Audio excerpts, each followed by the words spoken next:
ಕಾರುಣ್ಣಿಮೆ ಪ್ರತಿ ಗ್ರಾಮದಲ್ಲಿ ಕೂಡ ಒಂದೊಂದು ವಿಶೇಷವಾಗಿ ಆಚರಣೆ ಮಾಡ್ತಾರೆ.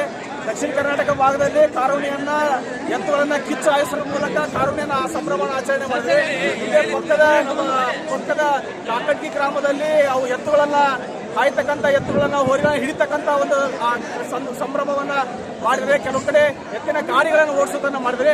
ಆದ್ರೆ ಮುಳವಾಡ ಗ್ರಾಮದಲ್ಲಿ ವಿಶೇಷವಾಗಿ ಏನಪ್ಪಾ ಅಂದ್ರೆ ಈ ಓಲಿ ಗಾಡಿಗಳನ್ನ, ಸಣ್ಣ ಗಾಲಿಗಳಿರ್ತಕ್ಕಂತಹ ಓಲಿ ಗಾಡಿಗಳನ್ನ ಓಡಿಸುವ ಮೂಲಕ ಕಾರುಣ್ಯ ಸಂಭ್ರಮವನ್ನು ಮಾಡ್ತಕ್ಕಂಥದ್ದು ಒಂದು ಮುಳವಾಡ ಗ್ರಾಮದ ಒಂದು ವಿಶೇಷ ಅಂತ ಹೇಳಿ ಈ ಸಂದರ್ಭದಲ್ಲಿ ಹೇಳಿಕ್ಕೆ ಇಷ್ಟಪಡ್ತಾ ಇದ್ದೇವೆ. ರಾಜ್ಯದಲ್ಲಿ ಈ ವರ್ಷ ಮುಂಗಾರು ಕೊರತೆಯ ಮಧ್ಯದಲ್ಲಿ ಕೂಡ ರೈತರು ಸಾಕಷ್ಟು ಕಾರು ಹುಣ್ಣಿಮೆಯ ಉತ್ಸವದಲ್ಲಿ ತೊಡಗಿದ್ದಾರೆ. ಯಾಕಪ್ಪ ಅಂದ್ರೆ ಇವತ್ತಾಗದೆ ಆಗದೆ ಇದ್ರು ನಾಳೆ ಆದ್ರೂ ಮಳೆ ಆದಿತ್ತು ಅಂತಕ್ಕಂಥ ಒಂದು ಆಶಾಕಿರಣ ಭಾವನೆಯನ್ನು ಇಟ್ಟುಕೊಂಡು ರೈತರು ಇವತ್ತು ಕಾರು ಹುಣ್ಣಿಮೆಯ ಉತ್ಸವದಲ್ಲಿ ತೊಡಗಿದ್ದಾರೆ. ಕಾರು ಹುಣ್ಣಿಮೆಯನ್ನ ಈ ಮುಂಗಾರು ಆಗಮನದಲ್ಲಿ ರೈತರ ಒಂದು ಮೊದಲನೇ ಹಬ್ಬ ಅಂದ್ರೆ ಅದು ಕಾರು ಹುಣ್ಣಿಮೆ.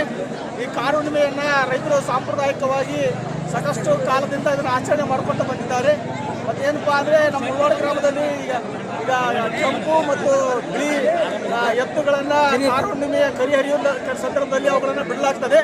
ಬಿಳಿ ಎತ್ತು ಮುಂದೆ ಬಂದ್ರೆ ಜೋಳ ಹತ್ತಿ ಅಂತ ಬಿಳಿ ಬೆಳೆ ಧಾನ್ಯಗಳಿಗೆ ಒಳ್ಳೆ ಇಳುವರಿ ಮತ್ತು ಲಾಭ ಬರ್ತಕ್ಕಂಥ ಒಂದು ಆಶಾಕಿರಣವನ್ನ ಹೊಂದಿದ್ರು. ಮತ್ತು ಅಷ್ಟೇ ಅಲ್ಲ, ಮತ್ತೆ ಕೆಂಪು ಎತ್ತು ಮುಂದೆ ಬಂದ್ರೆ ಗೋಧಿ, ತೊಗರಿ ಅಂತ ಇಂಥ ಮುಂತಾದ ಕೆಂಪು ಧಾನ್ಯಗಳು ಹೆಚ್ಚು ಇಳುವರಿ ಮತ್ತು ಆದಾಯವನ್ನು ತಂದು ಕೊಡ್ತೈತೆ ಅಂತಕ್ಕಂಥ ರೈತರ ನಿರೀಕ್ಷೆಯಲ್ಲಿತ್ತು. ಇದು ರೈತರ ಮತ್ತು ನಂಬಿಕೆ ಆಗಿದೆ.